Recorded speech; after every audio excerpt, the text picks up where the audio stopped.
Haleluya.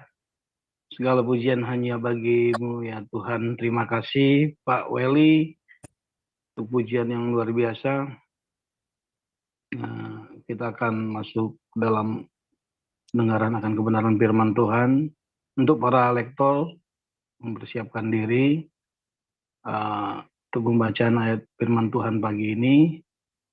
Sebelumnya kita akan berdoa untuk dua firman Tuhan yang akan disampaikan oleh Ibu Santi Simanjuntak.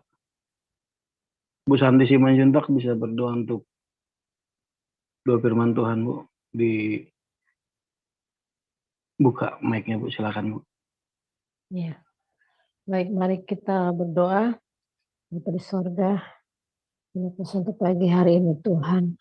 Kami siapkan hati kami untuk mendengarkan firman-Mu, firman-Mu yang akan mengubah kami menjadi manusia baru. Kiranya Tuhan Kau mengurapi hamba-Mu Pastor Fauzan yang akan menyampaikan firman-Mu, berikan hikmat dari sorga untuk cepat mengajari kami. Berkati kami semua yang mendengarkan firman-Mu di pagi ini. Semua diberkati, semua disembuhkan dan dipulihkan di dalam nama Tuhan Yesus. Haleluya. Amin. Amin. Terima kasih, Bu Santi. Ayat firman Tuhan pagi ini terambil dari Yeremia 50 ayat 1 sampai 46, nanti akan dibacakan oleh Ibu Sarma. Kemudian Wahyu 18 ayat 1 sampai 24. Ibu Juli nanti minta tolong mempersiapkan diri. Juli Simarmata. Baik, silakan Ibu Sarma dari Yeremia 50 ayat 1 sampai 46, Bu. Baik, saya akan bacakan kebenaran firman Tuhan pagi ini yang terambil dari kitab Yeremia 50. Beginilah firman Tuhan. Firman yang disampaikan Tuhan dengan perantaraan Nabi Yeremia mengenai Babel, mengenai negeri orang-orang Kasdim. Beritahukanlah di antara bangsa-bangsa dan kabarkanlah. Naikkanlah panji-panji dan kabarkanlah. Janganlah sembunyikan. Katakanlah, Babel telah direbut. Dewa Bel menjadi malu.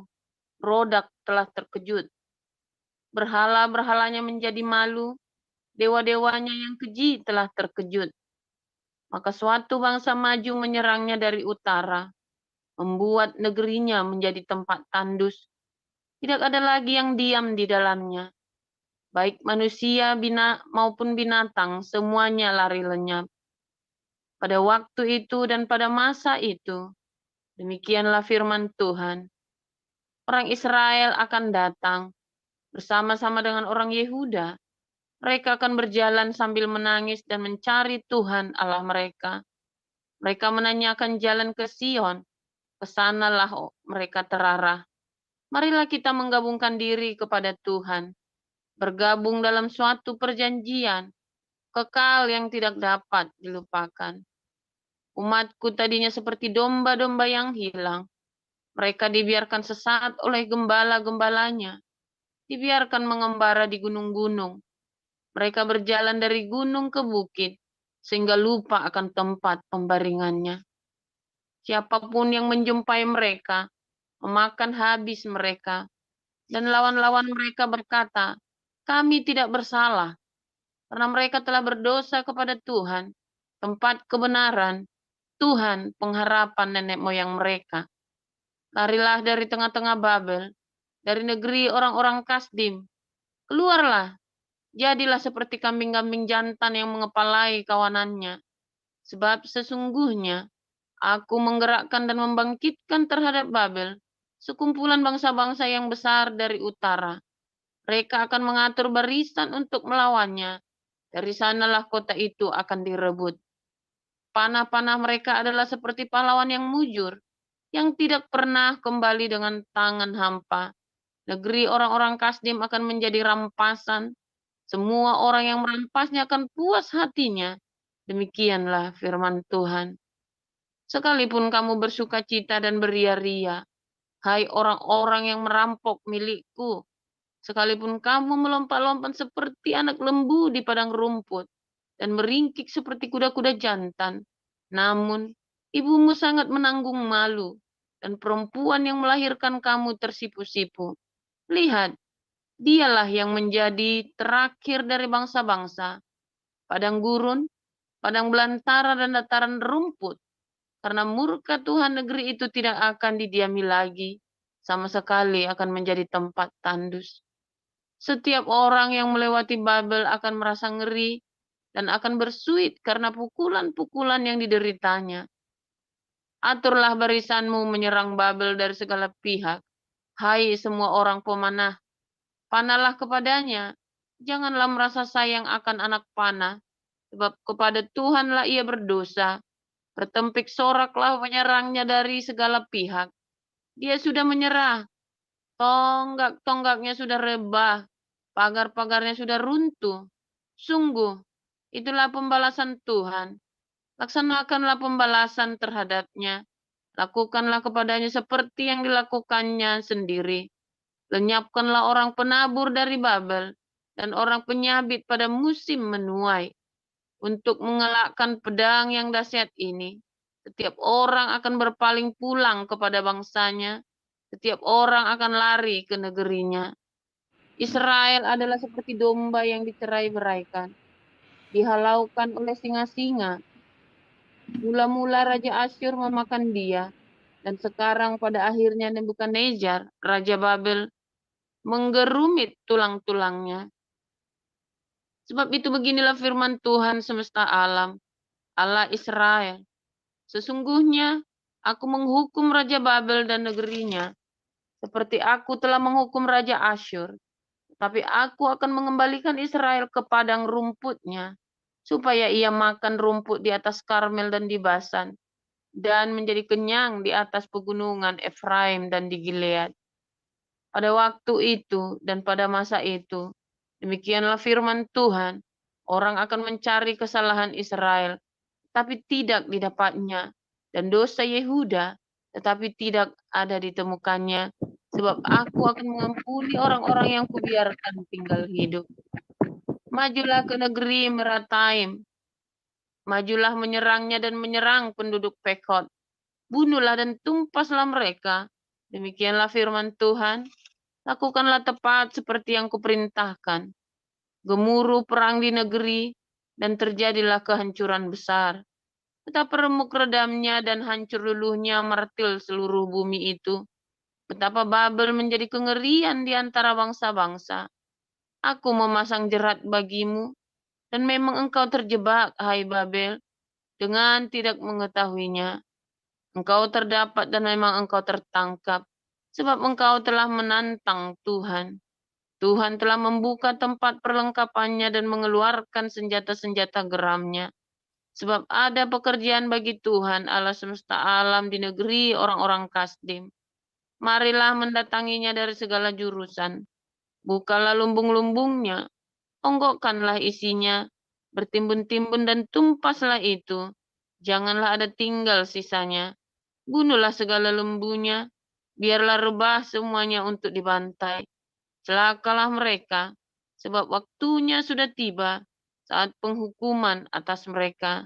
Dengar, pelarian-pelarian dan orang-orang yang terluput dari negeri Babel datang memberitahukan di Sion tentang pembalasan Tuhan Allah kita, pembalasan karena bait sucinya. Kerahkanlah penembak-penembak melawan Babel, semua orang pemanah, berkemahlah mengepungnya, supaya jangan ada yang lolos. Balaslah dia setimpal dengan perbuatannya.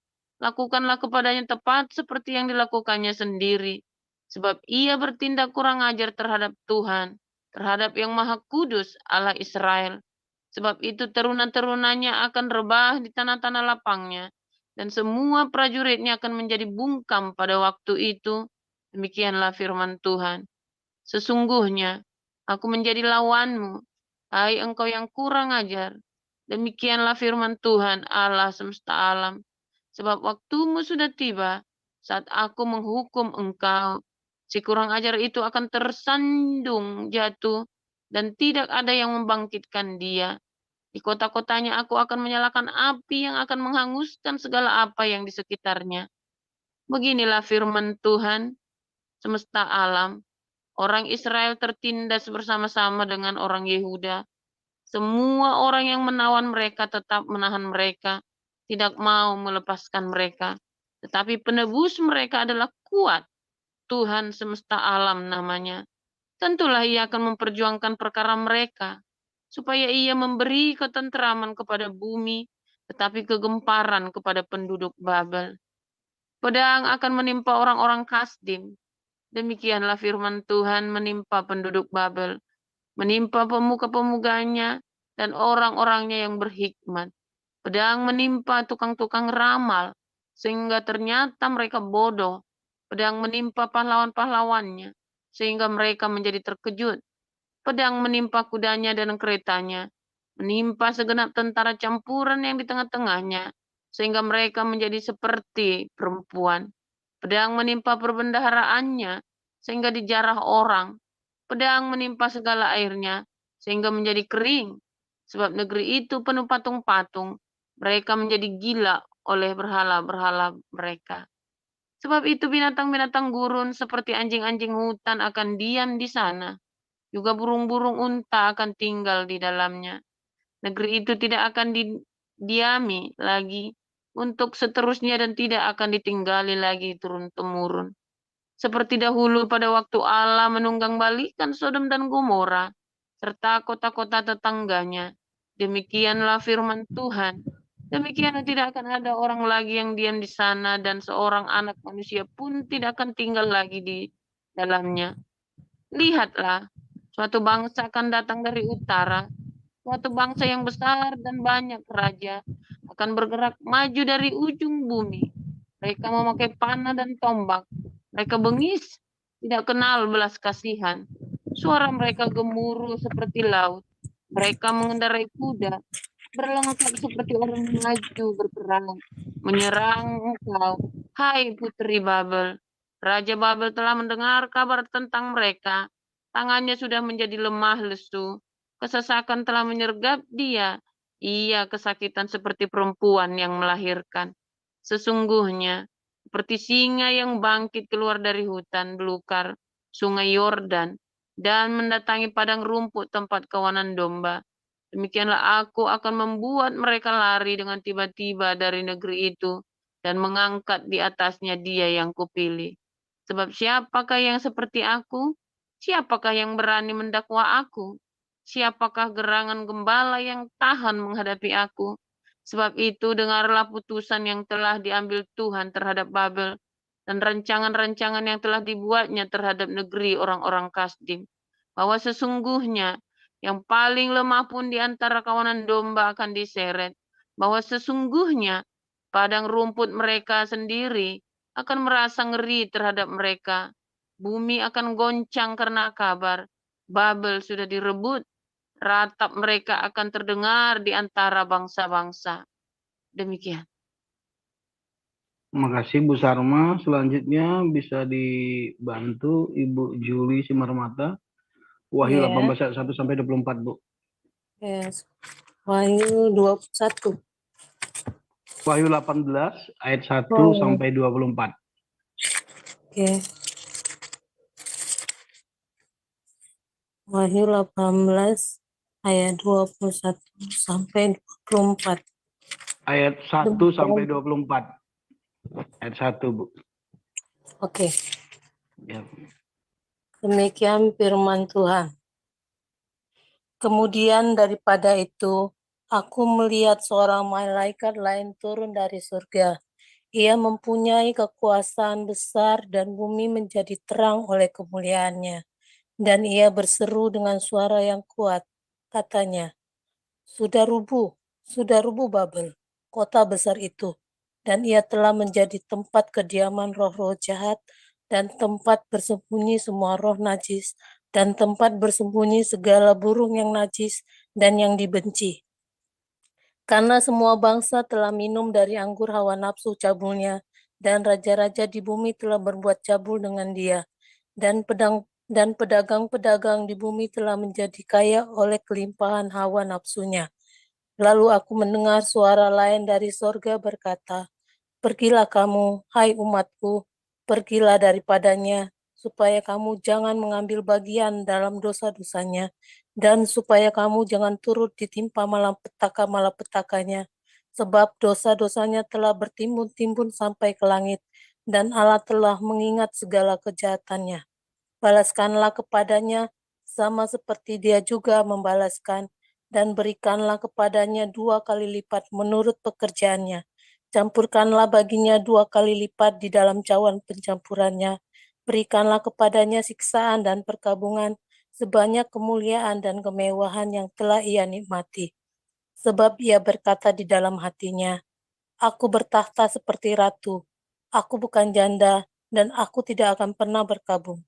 Sebab itu segala malapetakannya akan datang dalam satu hari, yaitu sampar dan perkabungan dan kelaparan. Dan ia akan dibakar dengan api, karena Tuhan Allah yang menghakimi dia adalah kuat. Dan raja-raja di bumi yang telah berbuat cabul dan hidup dalam kelimpahannya dengan dia akan menangisi dan meratapinya apabila mereka melihat asap api yang membakarnya.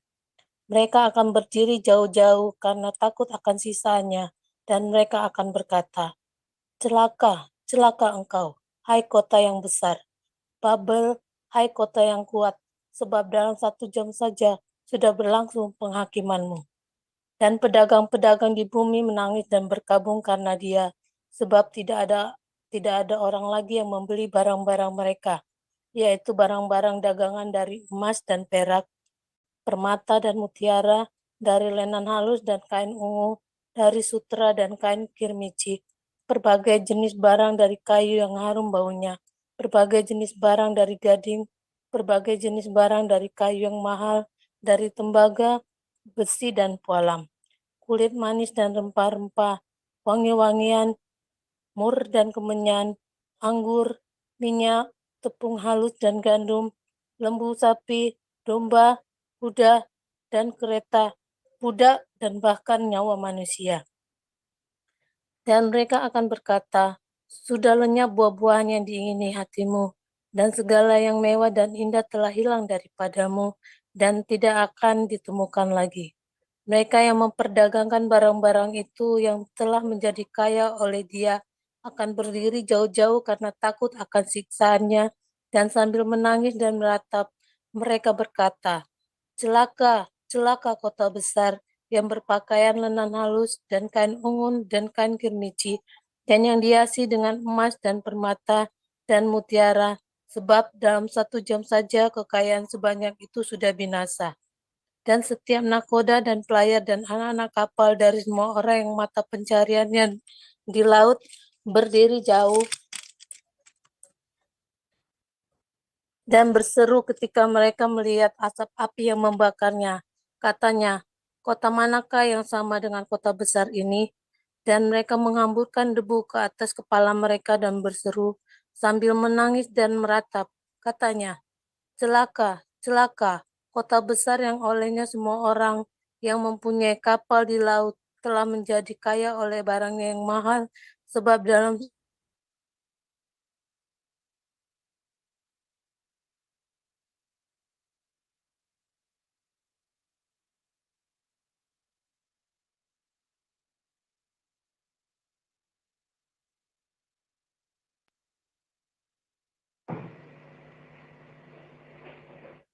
Suaranya Bu, hilang Bu.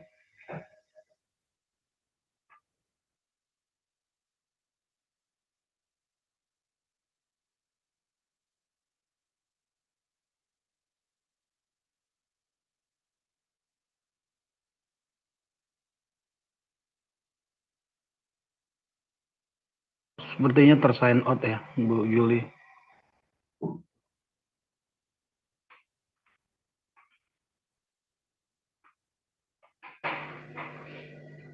Bisa dibantu Bu Nirliana, Bu Cinta? Bu Cinta, mohon maaf.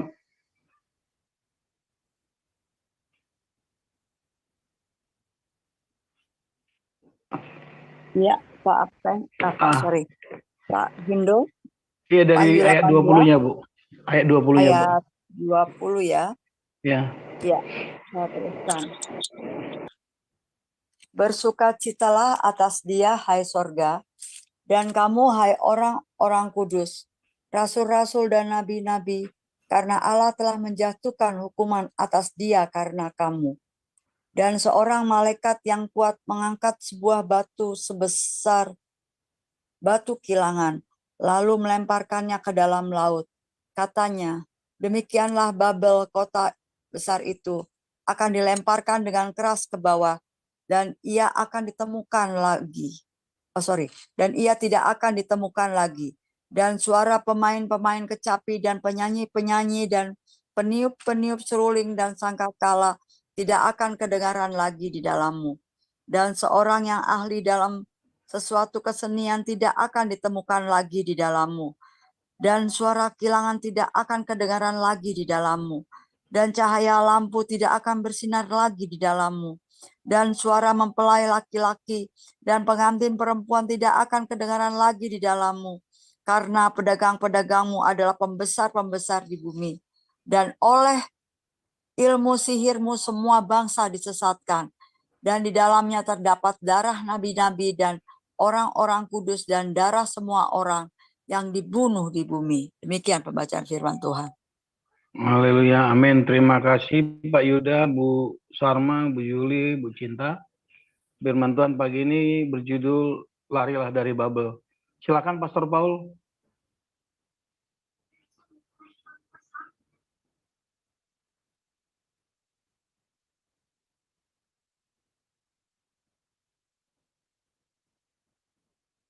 Ya, minta tolong ditampilkan ayat 24. Dulu kita pernah tampilkan yang ayat 12 ya. Nah, sekarang kita tampilkan ayat yang 24-nya ya. Judulnya sama, Pergilah dari Babel. Ya, dan di dalamnya terdapat darah nabi-nabi dan orang-orang kudus, darah semua orang yang dibunuh di bumi. Saudara, Wahyu 18 ini nampaknya kutipan dari Wahyu 50 dan 51, saudara, seperti keterangannya. Yang dimaksud Babel, ya, yang dimaksud Babel adalah orang-orang yang agamawi, saudara ya. Orang-orang yang hidupnya di dalam pengaruh agama. Agama itu adalah satu pertentangan ya dengan Tuhan, saudara. Tuhan itu tidak suka dengan agama. Oh, serius, saudara ya. Tuhan tidak suka dengan agama. Itulah sebabnya Tuhan selalu ribut sama para nabi, Tuhan selalu ribut sama para imam, orang Farisi, ahli Taurat, saudara. Mereka yang melembagakan agama itu, ya, dan Tuhan tidak suka. Dari zamannya Nimrod, nah, dari zaman Kain, saudara ya, Kain, nah, kemudian ke Nimrod. Nimrod adalah orang yang pertama melembagakan agama. Kain adalah orang yang membunuh, orang pertama yang membunuh karena agama. Nimrod adalah orang yang pertama kali melembagakan agama itu, saudara ya, mengadministrasi agama itu. Administrasi ya agama itu ya. Nah, lalu ya, makanya disebut agama-agama Babel. Makanya Tuhan mencerai-beraikan, saudara. Karena Nimrod ingin agar manusia menyembah Tuhan ciptaannya dia. Tadi ya, berhala atau divinity. Kebanggaan seorang manusia adalah ketika dia bisa menciptakan Allah. Oh, Allah ciptaan manusia. Ngeri ya, saudara ya. Bagaimana bisa, Pak? Iya, Allah SWT itu adalah ciptaannya Muhammad, saudara. Jangan Anda percaya saya, ya. Allah SWT itu ciptaannya Muhammad. Ilusi dari Muhammad. Ya. Dan bahkan orang Kristen juga menciptakan Allahnya juga, saudara. Oh, bukan cuma orang Islam, saudara ya. Orang Kristen menciptakan Allahnya juga. Allah yang Trinitas, Oneness, itu kan ciptaannya. Unitarian, itu kan ciptaan Allah. Allah ciptaan manusia, saudara. Ya kan? Itu ciptaan. Orang Kristen menciptakan Allah ya. Orang Islam menciptakan Allahnya tauhid. Ya, sama seperti Nimrod, Allahnya tauhid, saudara. Monoteisme. Waduh. Ya kan, tauhid. Apakah orang Yahudi monoteisme? Tidak, saudara. Orang Yahudi itu bukan penganut monoteisme, ya. Apakah orang Kristen menciptakan Allah sendiri? Ya, dengan Trinitas, Oneness, Unitarian, yaitu Tritarian, itulah Allah ciptaan. Ilusi. Karena orang Islam sibuk dengan tauhid, ya, maka dia akan bunuh siapapun yang tidak tauhid, singkirkan siapapun yang tidak tauhid. Karena orang-orang Kristen sibuk dengan Trinitas, dengan Unitarian, dengan Oneness, akhirnya mereka ribut sendiri, saudara. Gegeran sendiri. Saling mengutuk satu sama lain. Nah, padahal apakah Allah itu tauhid? Apakah Allah yang sejati itu tauhid? Apakah Allah sejati itu monoteisme? Monoteisme itu adalah ciptaan manusia, saudara. Apakah benar Allah itu mono? Oh, di dalam Alkitab kita, ya, di dalam bahasa aslinya, dalam bahasa Ibrani, semua ya apa kata Allah yang Anda jumpai pertama kali ya di dalam Kejadian 1 dalam bentuk plural, saudara. Ayo loh. Semua kata Elohim itu bentuknya plural, saudara. Kejadian 1. Ya. Itu pertama kali muncul kata Elohim, semuanya bentuknya plural atau jamak. Bukan mono, bukan singular, tapi plural. Bukan tunggal, tapi jamak. Ya. Tetapi yang jamak, yang plural itu berkata, aku. Tetapi yang aku ini juga berkata, kita. Ayo loh. Itu hanya ada dalam bahasa Ibrani, saudara ya, yang ini ya. Dalam bahasa Arab nggak ada, saudara, gramatikalnya. Nggak ada ya.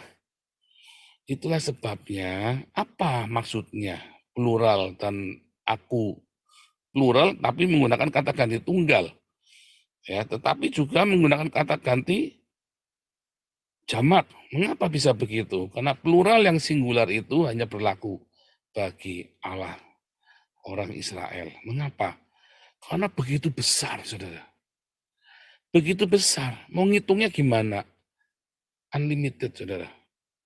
Apakah Allah itu satu? Cuma dikit dong. Ya, apakah jumlah air itu berapa, saudara? Makanya namanya mayim. Belakangnya im. Ya. Jumlah langit ada berapa, saudara? Lebar sekali. Anda mau menghitung langit caranya bagaimana, saudara? Makanya disebut hasyamayim. Belakangnya im. Berapakah jumlah Allah? Menghitungnya bagaimana? Makanya disebut Elohim. Belakangnya im. Ya. Karena tak terhingga, karena maha besar. Hagadol. Kalau itu maha besar, kalau lautan itu maha luas, maka tidak akan pernah dihitung tunggal. Mayim. Hasyamayim langit. Im akhirannya, saudara. Menekankan betapa banyak. Dan tak terhitung. Ya. Tidak terhitung. Jumlah air berapa di dunia? Berapakah jumlah air di dunia? Tak terhitung. Nggak ada yang bisa ngitung, saudara. Berapa liter, berapa kubik, berapa mega, berapa giga. Nggak ada yang bisa ngitung, saudara. Siapa yang mau menghitung jumlah? Siapa yang mau menghitung luasnya langit? Nggak bisa. Makanya akhirannya im. Ya.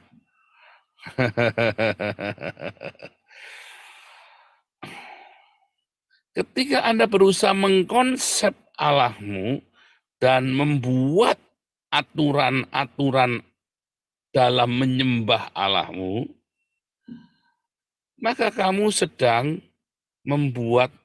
meneruskan tradisi Babel. Ya. Siapa di sini yang suka ngatur-ngatur kalau ibadah, saudara? Harusnya begini supaya Tuhan berkenan, harusnya begitu supaya Tuhan berkenan. Oh, enggak boleh gini, enggak boleh begitu. Saudara tahu mengapa anak-anak muda tidak mau pergi ke gereja di Eropa? Ya, bahkan ke gereja karismatik.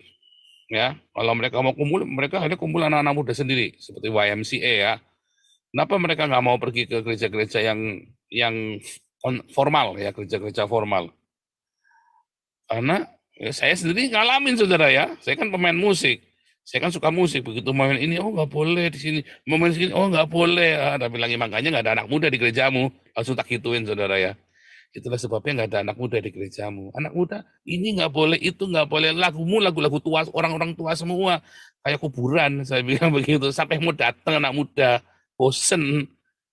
Oh, lagunya Hillsong ini modern baru, wah lagunya manteng terus, anak muda juga capek. Coba dengar lagu-lagu Belanda, ya kan? Happy Even for me. Tatararararat. Lagunya samba, saudara. Lagunya caca. Lagunya disco. Lagunya ngerok, saudara. Anak-anak muda seneng yang begitu. Anak-anak muda pun begitu dengar lagu ini, lagu tua. Tapi sangat muda banget begitu dengar lagu itu langsung nari, saudara. Siapa yang nggak tahu lagu itu? Bahkan anak-anak kecil saja, begitu saya nyanyi pakai gitar, tang tang tang tang tang, sampai gitar, wah anak kecil langsung nyanyi, langsung goyang-goyang dia, saudara.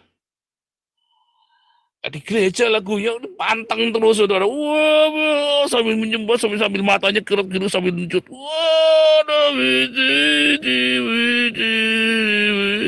wah manteng. Orang nggak mau, capek nyanyinya saudara. Oh, tapi itu yang berkenan sama Tuhan. Gundelmu peang berkenan sama Tuhan. Makanya gereja ditinggal ya sama anak muda. Nah, makanya di Indonesia sekarang ya, walaupun gereja-gereja ini ya mulai berbisnis, tetapi kreatif saudara, dan itu bagus. Yang bikin musik-musik yang megah, mereka bikin musik-musik yang sangat kreatif. Ya, dulu nggak boleh, zaman saya muda itu saudara ya. Saya bilang, gitu, nggak boleh, nggak boleh, nggak boleh. Wah sekarang nge-rap di gereja saudara ya. Nah, tapi masih jarang ya. Tapi coba kalau gereja berani nge-rap, wah itu anak-anak muda kumpul semua saudara. Ya, saya lagi di Eropa ini, saya lagi mengubah formatnya, saya lagi cari ya, anak-anak Kristen yang dibuang sama gereja gara-gara suka nge-rap, saudara ya, sama R&B, karena di sini kenceng, saudara. Saya lihat, orang-orang dengarkan R&B semua, anak-anak muda Belanda, anak-anak muda di Jerman juga sama, ya sama musik-musik model ska ya, model-model ska. Nggak boleh masuk gereja itu, saudara, musik ska itu. Kasihan banget ya, saudara ya. Ini anak-anak muda pergi keluar. Padahal Tuhan menggunakan semua. Itu contoh, itu baru contoh, saudara. Artinya saya lagi mempertentangkan orang yang suka ngatur-ngatur. Oh, gereja ibadah tuh harusnya begini, harusnya begitu. Enggak, saudara. Main musik itu bukan ibadah. Karena ibadahmu adalah apa, saudara? Diakonia. Diakonia itulah ibadahmu, saudara ya. Itu ibadah yang sejati ya, diakonia ya. Lalu yang kita nyanyi-nyanyi, oh itu ekspresi ya dari hubungan kita dengan Tuhan. Atau abodah ya, avodah atau ibadah, itulah diakonia, itulah ibadah saudara. Ya, lalu yang kita nyanyi-nyanyi, kita memuji Tuhan, bersenandung dengan hatimu bersukacita. Tapi kalau kamu lagi bersukacita dilarang ini, dilarang itu, ya udahlah, gua tinggalin aja lah. Akhirnya dia nggak memuji Tuhan bersukacitanya, akhirnya dia nyanyi lagu lainnya. Ya kan? Karena kebanyakan aturan gereja itu. Nah, satu, ibadah itu adalah apa, saudara? Diakonia. 2 kali disebut ya, saudara ya.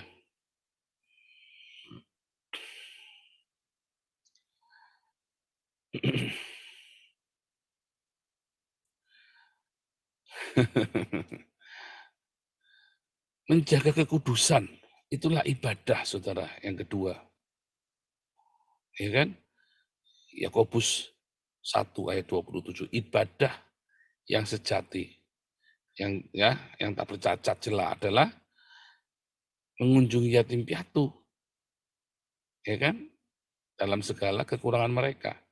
Yang kedua, Roma 12 ya, ayat 1, demi kemurahan Allahku menyerahkan padamu, persembahkanlah hidupmu sebagai persembahan yang kudus dan berkenan. Itu ibadah.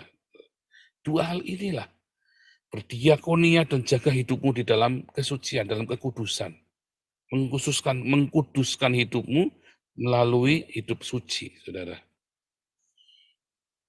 Hidup suci ya, karena kamu dikuduskan maka hidupmu harus suci. Kudus dengan suci itu beda, saudara ya. Kudus dengan suci itu beda. Kados ya, dengan kipur itu beda ya. Kadus dengan kipur itu beda. Ya, hari pemurnian, penyucian, dibersihkan dari semua kenajisan, pikiran jorok, tingkah laku kenajisan. Kalau kadus dikuduskan, hidup saya khusus bagi Kristus. Nah, itu dikuduskan, dikaduskan. Dua hal inilah ibadah kita, saudara. Tetapi bukan yang ritual-ritual itu. Lalu orang mencapainya dengan ritual. Tidak ada yang salah dengan ritual, sampai ketika Anda berhenti di ritual, maka jadi salah. Karena ritual itu hanya buatan manusia. Ya, aturan-aturan yang enggak ada di Alkitab sebenarnya, aturan-aturan itu. Di Perjanjian Baru ya, karena kita kan pelayan Perjanjian Baru ya. Kita semua ini adalah pelayan Perjanjian Baru, saudara ya. Bukan di Perjanjian Lama ya. Kalau Perjanjian Lama itu semua penuh dengan ritual dan simbol-simbol. Di dalam Perjanjian Baru tidak ada ritual dan simbol sama sekali, saudara. Semua ringkasan dari ibadah Perjanjian Baru itu cuma dua. Diakonia, yang kedua apa? Jaga hidupmu dalam kekudusan. Di atas semua itu hidup di dalam kasih agape.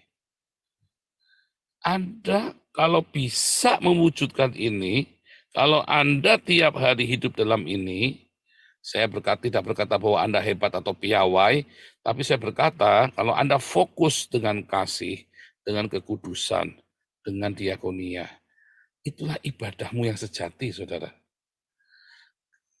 Mengapa harus ada kasih? Karena kenakanlah kasih dalam segala perilakumu. Ya, kenakanlah kasih. Karena kasih itu yang mendasari segala sesuatu. Jadi tidak memerlukan ritual, tidak memerlukan simbol-simbol. Anda tidak perlu lagi segala macam tetek bengek, aksesoris agama. Karena agama itu yang justru akan menghancurkanmu. Makanya Tuhan berkata apa? Pergi, lari, tinggalkan Babel.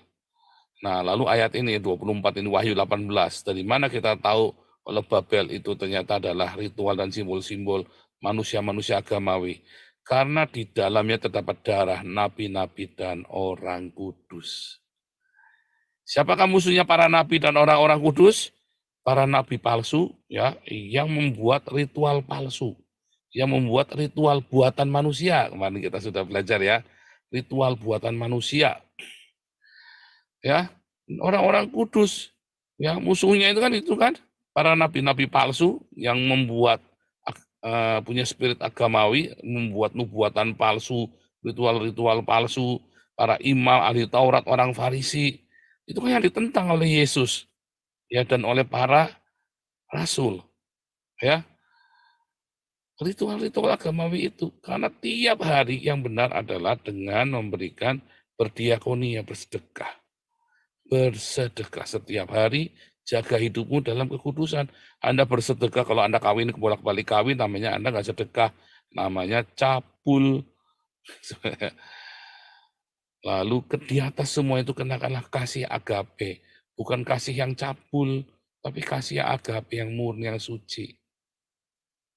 Karena kalau Anda tidak melakukannya, ya Anda tidak ibadah. Sekalipun Anda rajin ke gereja, Anda hafal dengan semua ritual liturgi, lagu-lagu gereja, dengan semua bentuk apapun, penyembahan apapun, bahasa rohmu paling keren, nggak urusan. Pokoknya semua sia-sia, saudara.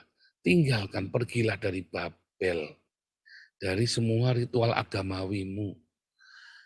Jadilah pengikut Kristus tanpa agama. Karena begitu kamu menjadi pengikut Kristus dengan agama, kamu akan fanatik, membabi buta, saudara. Ada yang protes, ini Pak Paul enggak gereja, enggak Islam, enggak Kristen, dihajar semua. Oh iya, saudara ya. Semua agama, saudara. Bahkan Buddha, Hindu, ya. Beberapa sudah dapat giliran.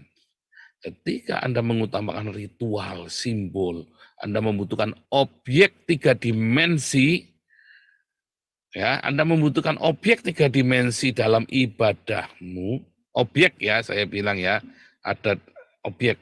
Baik itu Ka'bah, baik itu salib, baik itu menorah, atau minyak urapan, Anda membutuhkan objek. Nah, untuk ibadahmu, saat itulah agama Babel itu sedang berkuasa dalam hidupmu, memperbudak hidupmu, saudara. Menjadi budak-budak agamawi. Dan menjadi budak agamawi itu nggak enak, saudara. Sekelilingmu itu akan menjadi risih, nggak enak, saudara ya. Nggak yang Islam, nggak yang Kristen, nggak yang Buddha, nggak yang Hindu. Begitu Anda menjadi budak agamawi, orang yang tidak mau diperbudak oleh agama akan merasa terganggu. Karena Anda akan menyerang mereka. Dengan kesombonganmu tadi ya. Ada di ayat 2, Yeremia 50 ayat 2 itu ada terjemahan yang kurang tepat ya. Kata apa namanya, image, your image, atau itu dari kata your vanity. Dengan keangkuhanmu, saudara, kebanggaanmu.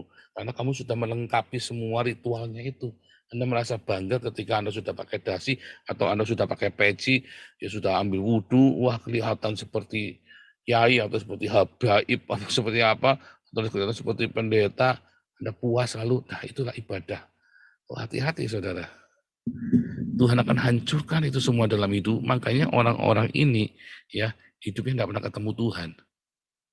Doanya retorika, penuh dengan retorika. Hidupnya penuh dengan retorika, saudara. Makin beragama seseorang, hidupnya makin penuh retorika. Tapi makin orang punya iman, dia tidak butuh agama lagi, saudara. Karena dia tidak punya iman, dia tidak butuh agama, saudara.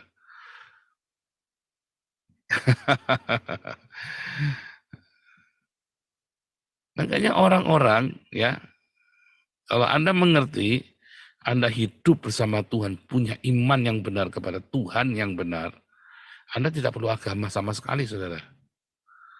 Karena hidupmu oleh iman, oleh percaya, bukan oleh ritual-ritual. Dan hidupmu akan dimerdekakan, akan bahagia, saudara. Kayak saya bahagia. Ya mau ibadah hari Minggu kita gimana, saudara? Kayak tadi, udah pakai iPad, itu sudah koinonia.